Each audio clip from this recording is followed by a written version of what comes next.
Well, hello once again, and welcome back to the backlog. And to Neo Scavenger here.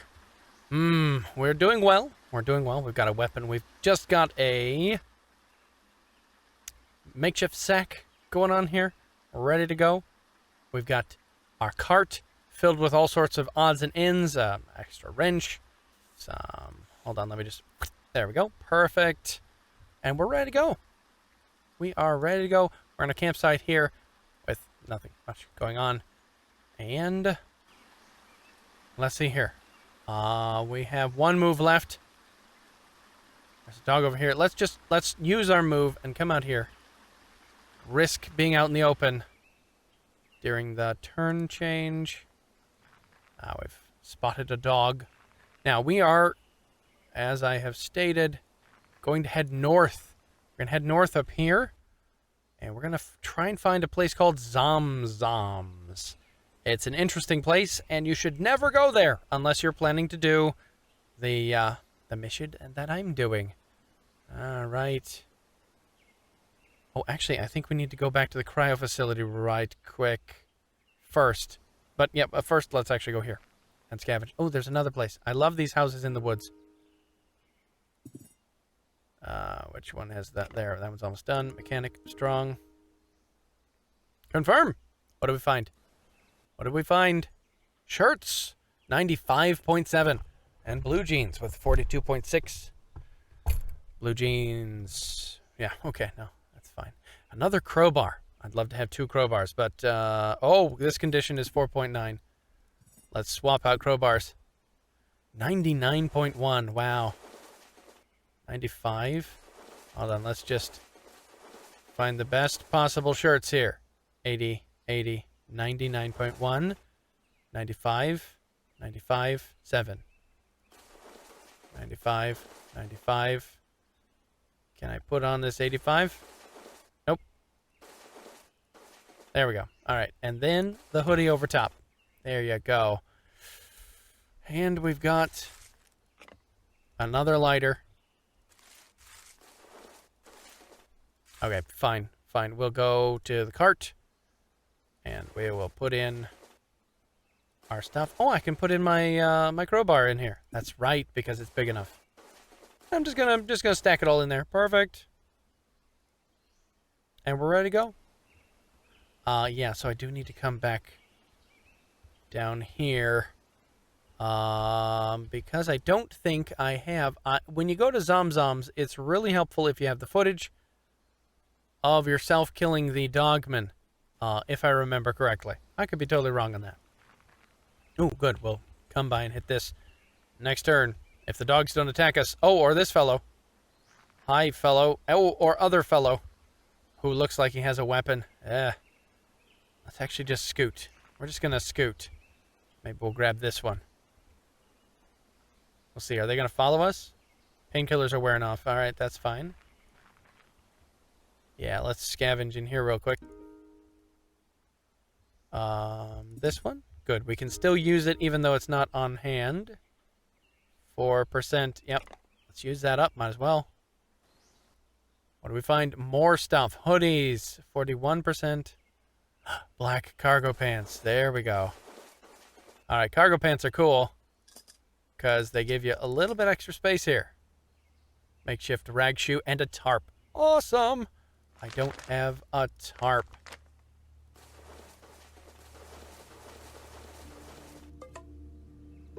I'm just going to grab it all. Just going to grab it all. Let's use that. Oh, crud. I can't actually grab one of these. Those are super handy because I think you need one of those to make a tent. Oh, well. One more move. And in turn. Yeah, we're real close.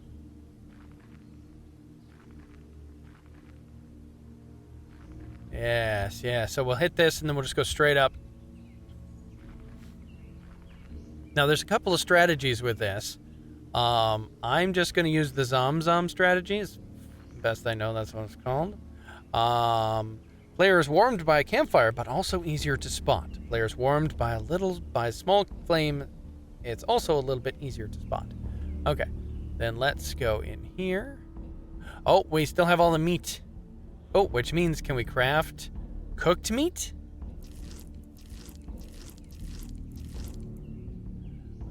And where'd the fire go? There it is. Confirm. No. There we go. Confirm. Confirm. Confirm. Not enough move lefts to craft. Okay. All right. Okay, so we're done with that. We got to take a breather. And I think we're just going to eat one of these pieces of meat. Well, we've got it here.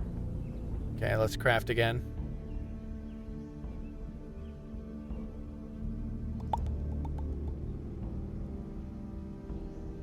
Where did my fire go?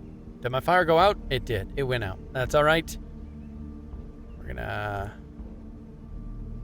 Do we need to craft anything right now? I don't know if we need to actually craft anything right now, but let's grab all this cooked meat.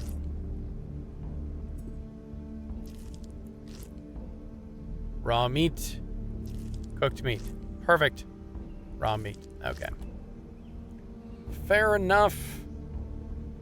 And then let's use this to get in here. Search that. You check the console for any patient info. Come across 3 records. Confirm. Oh, do I not have the hacker ability? I very well might not. Circuit's pretty fried. Yeah, okay. We don't have the stuff we need. Okay, so I guess we don't have that. That's unfortunate. Means we just gotta go straight forward. But first, let's eat. Oh no, spoiled. Destroy. Destroy. Well, it's a good thing we just got new meat. Let's grab some of this real quick whilst we are here.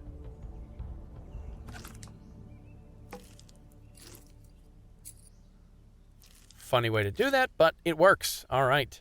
Blanc. And where's my meat? It's in here. Yep.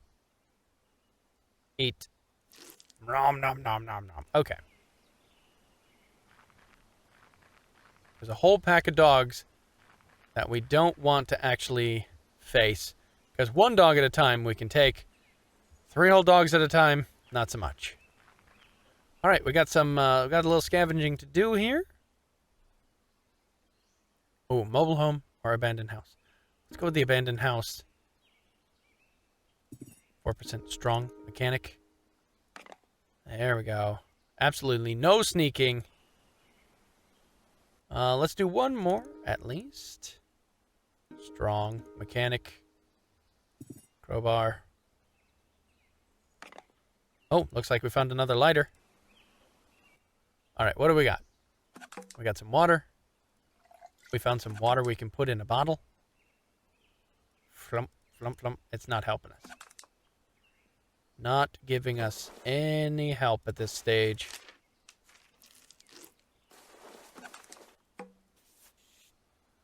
Okay, you come down here. Which is better, this wrench, 13% or 97%? Hee. Okay. Let's grab some extra string. Oh, the string will fall through. Food, roasted meat on a stick. Yeah, okay. Assorted small parts. I think I have an assorted small parts. I do. Let's refill my string. There we go. Scrap of foil. We're going to grab all the scraps of foil we can find. Because apparently we're going to have to do the other method. So there is a defensive mechanism at the place we're going to that will fry you to bits if you're not super careful. Or if you don't have the proper protection. And as I don't enjoy being fried to bits, we're going to try to avoid doing that. Okay, good, good.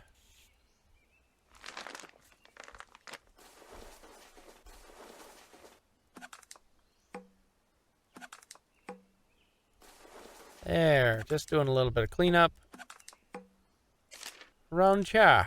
I've got these two here that are not being used anywhere. Oh, well. And a spare set of shoes. I've got a spare set of shoes now. Yay. Okay. And we'll put this lighter in here. And I think we'll call it quits there. All right, we've got one more move. Let's head north. Uh-oh. As you pick your way through the overgrown ruins, a peculiar sound becomes briefly audible. It disappears, but picks up again in a moment, as if carried by air currents. It's a distant humming, like small gas engines out of place in the stillness of empty forests and abandoned buildings. Oh no. We're being tracked by drones or something. This place doesn't look too abandoned. Let's go here. What is this place? Abandoned high-rise buildings. Oh, and we found Zom Zoms. There it is.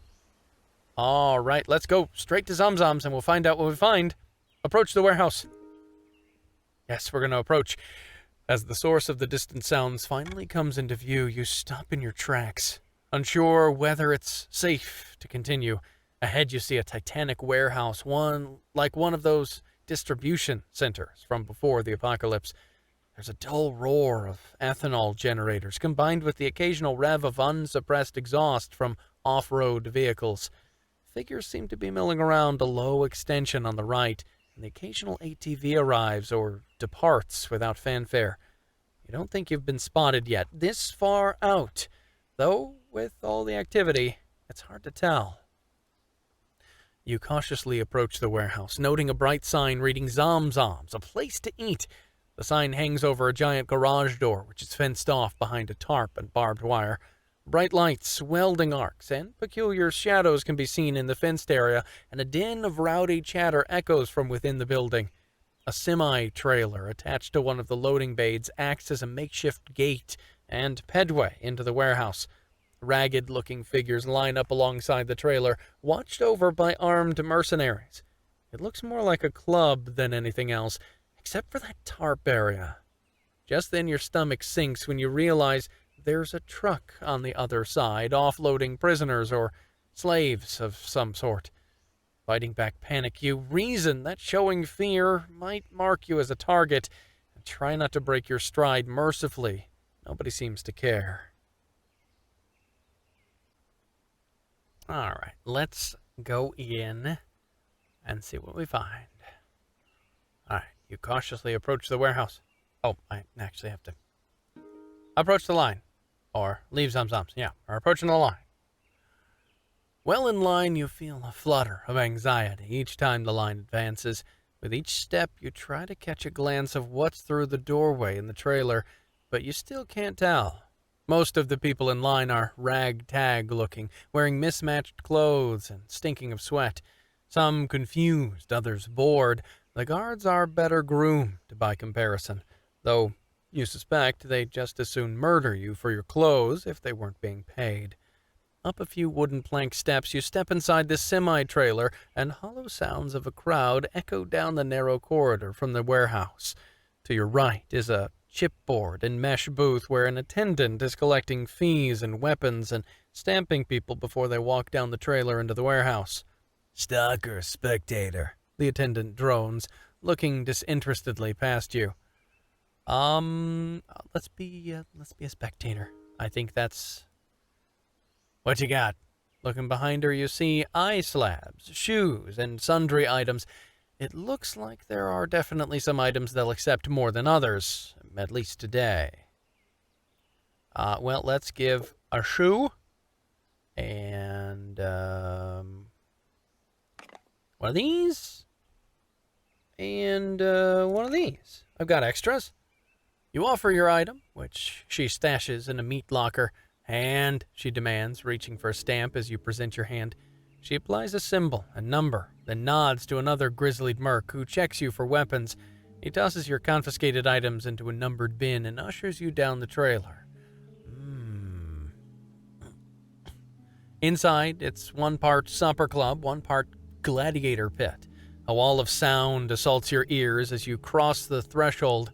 Part human cacophony, part generator exhaust, mostly frenetic industrial music and the smell of food and smoke. You can't hear it over the noise, but you can feel your stomach rumble at the smell of sweet barbecue. The carnivorous warehouse is dominated by a dirt-floored arena with high mesh walls. Spectators ring the pit in 3 sides, the 4th reserved for a large garage door leading outside into the tarp-fenced courtyard. Beyond the door, you catch the flash of welding arcs where it appears scrapyard robots are being prepped. And opposite the garage door, the thing you really care about right now, a wide booth with grills spewing sweet and spicy smoke into the rafters above. People clamor to get at it and walk away with their prize smeared over their hands and lips alike. Barbecue. You wade through dirty patrons, intent on manhandling some ribs or beans and rice, or whatever it is they've got cooking over there. Who knows how long you've been in cryo? How long it's been since you've had a hot meal. Pressing your way through this final wall of hungry patrons, you get an elbow in the counter and desperately try to make eye contact with one of the servers. A few eternal minutes later, one of the apron-clad food slingers glances at you. You nod like an excited dog.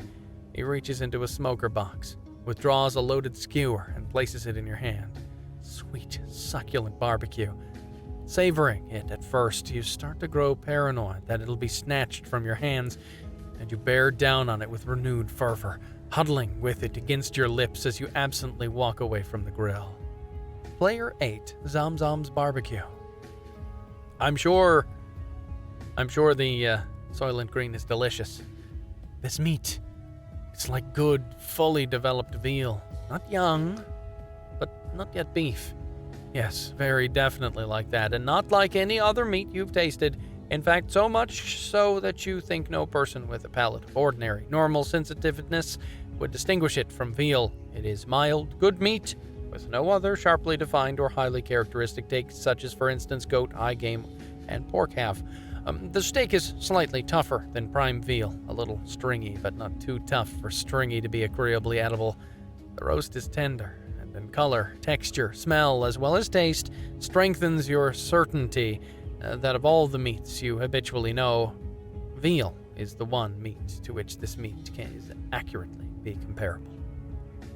Just then, an announcer pipes up with that same oscillating voice every strip club DJ seems to have. He starts hyping the crowd. "Can you count, suckers?" he shouts. Patrons start yelling back, "I said, can you count, suckers?"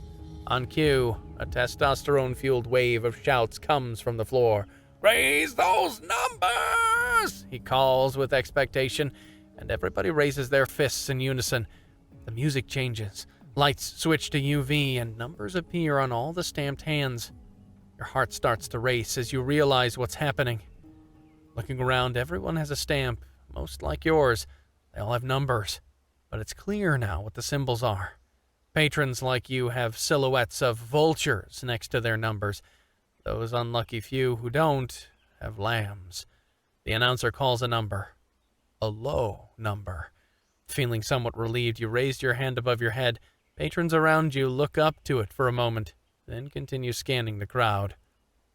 A scream of protest erupts from the far side of the arena. Everyone nearby looks across where the commotion is starting. A man is hoisted into the air, like a crowd surfer at a concert, and propelled to the arena gate. Patrons claw the remainder of his barbecue from his flailing hands, fighting over it like dogs. Guards wrangle the struggling man and toss him into the dirt floor in the arena as the gate is sealed behind him. The winner is a filthy, weak, and confused-looking human. As he clambers to his feet, a clacking and squealing sound crescendos from the opposite side of the arena. Cheers start erupting throughout the warehouse as the source of the noise rolls into the arena through the garage door. The bot is little more than a heavy treading ring of barbed spikes. A haphazardly hung LED ticker sits atop its mass, flickering the words, "Morning Star," confirming your suspicions as to its nature. Without pausing, the bot starts closing in on the human who, to his credit, has given up rattling the gate and is now facing the more immediate danger.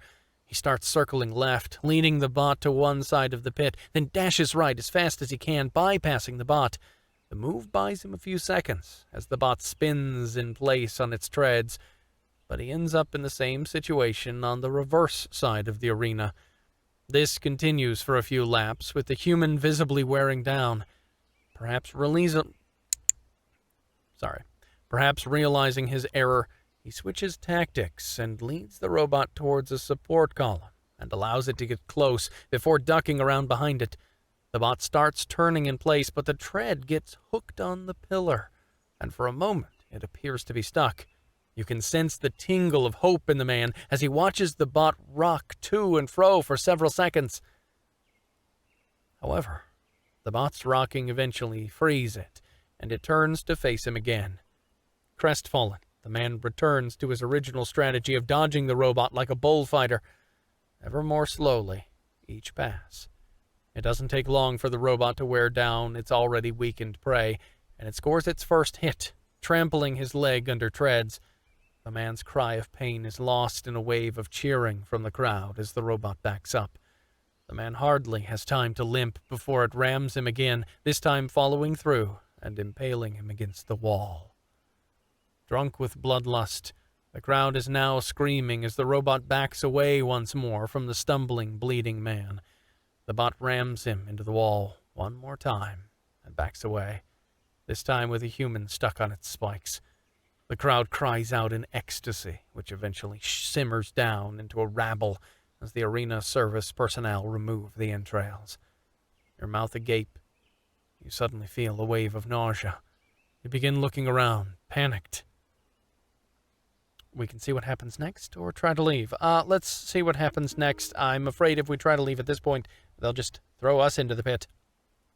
Unsure what to do next, you look around at the room anxiously, waiting for someone to happen. Word is, you've got a good medical plan. The voice startles you, even amidst the shouting crowd, and you turn to find a young man with an old face.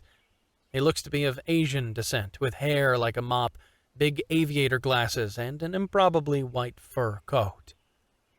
Relax, I don't work here. In fact, I'm gonna try to make sure you don't either. Come on. He turns and heads towards the garage door. Since that's away from the arena's human-sized gate, you decide to follow. You get the sense he's a patron, too, or at least not with the management, as neither guard nor patron seems to pay him much attention. A little birdie told me, he shouts over the crowd and music, you might know a thing or two about cryogenics. He talks over his shoulder as he walks, as if tossing the words your way. I know a guy who's looking for some heavy-duty cooling units. He may be willing to trade for some info on where to score a few. You arrive at the massive garage door, and cool air seems tingled with ozone. His name's the Stoat. Come on, dude. I'll introduce you. Out in the robot prep yard, mechanics are tending to their creations. Your companion stops alongside a tall robot, reminiscent of a farm combine. You shudder to think what it does to a human with those blades. But then something inside moves. Crawling out the feeder house behind the blades is a mechanic, who looks around and, satisfied, waves another out. The second looks more like one of the patrons than a mechanic starved and scarred. The pair skulk along the fence line and disappear out of sight. Fur coat guy turns back to you with a proud yet devious grin on his face. The Stoat is pleased to make your acquaintance. Now, about that medical plan. He suggestively taps his wrist. Yes, so since I have the medical bracelet on, he knows that I came from the cryogenics lab.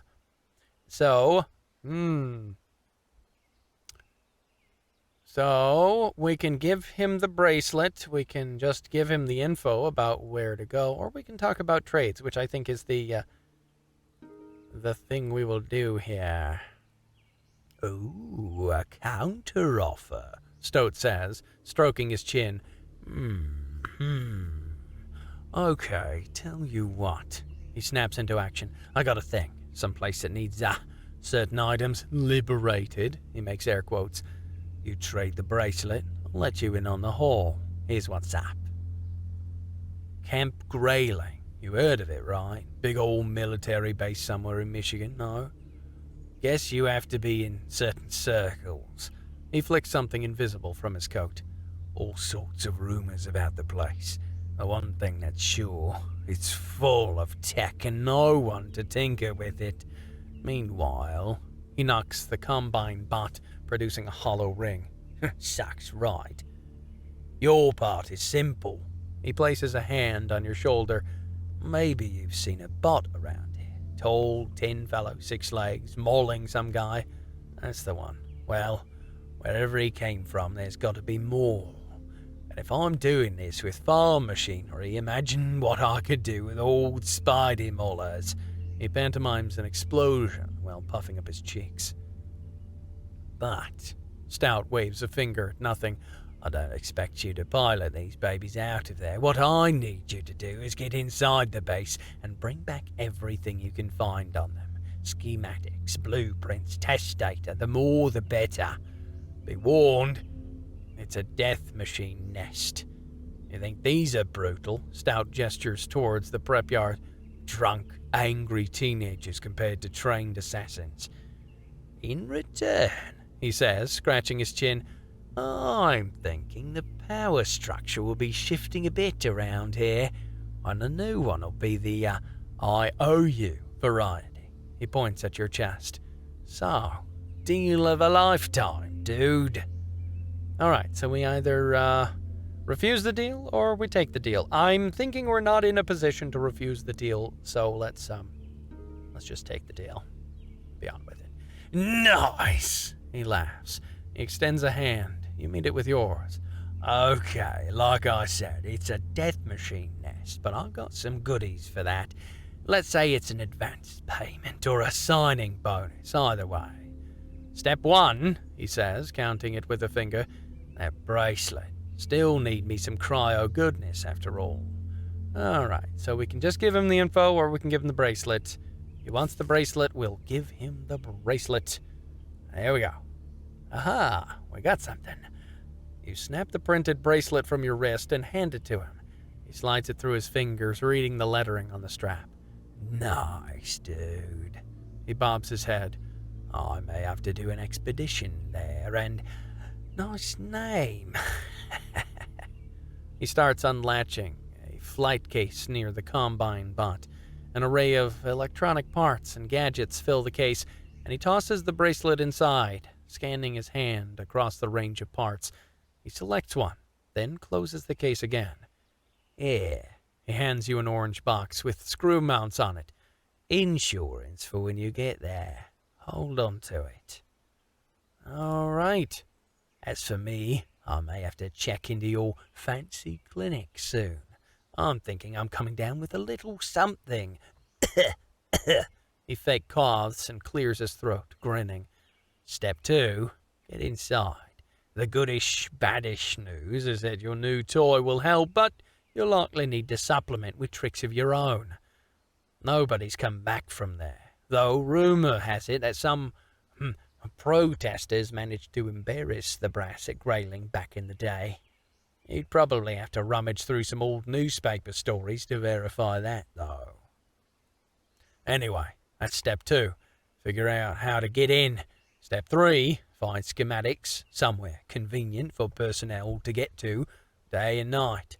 Step 4, test data downloaded off the control tower using this. He hands you a small flash drive. Plug and play. Easy. Step 5, bring it all to me. Got it? He looks over your shoulder. Oh, also, you'll probably want these back. You turn to see a familiar face from the front gate. She drops a lockbox with your checked items, with a whole cart in it, apparently. You cast a glance back at the stoat, and he shrugs. What? I can't do this alone. Your safest bet is to go along the fence where they went. He thumbs over his shoulder, indicating the route the mechanic and patron followed. Unless you're still hungry.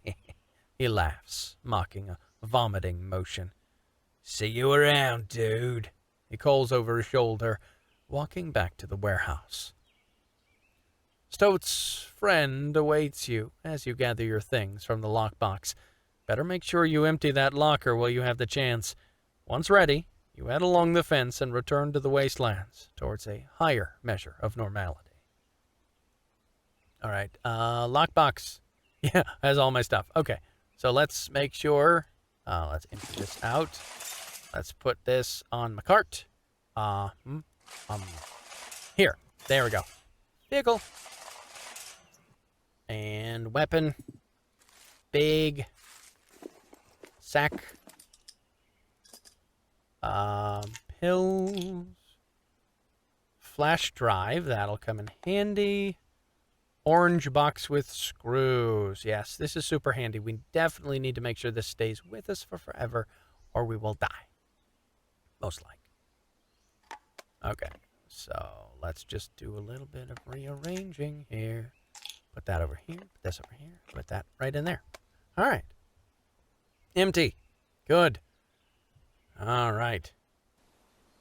And there we are. There you have it. That is Zom Zom's, a pleasant place. No, not even to visit. Nope, not even that nice. But very important to get that little box. This is a orange box. I think the last time I came here was a black box. I don't know. I don't remember. It was several years ago that I played this. But you get that thing, and I will show you next time when we come back how to use that to win the game here on Neo Scavenger. Well, one of the ways to win the game. There are quite a few ways to win the game, and even more to lose it. So, thank you all for joining me here on the backlog. I hope you'll come back tomorrow as we finish this.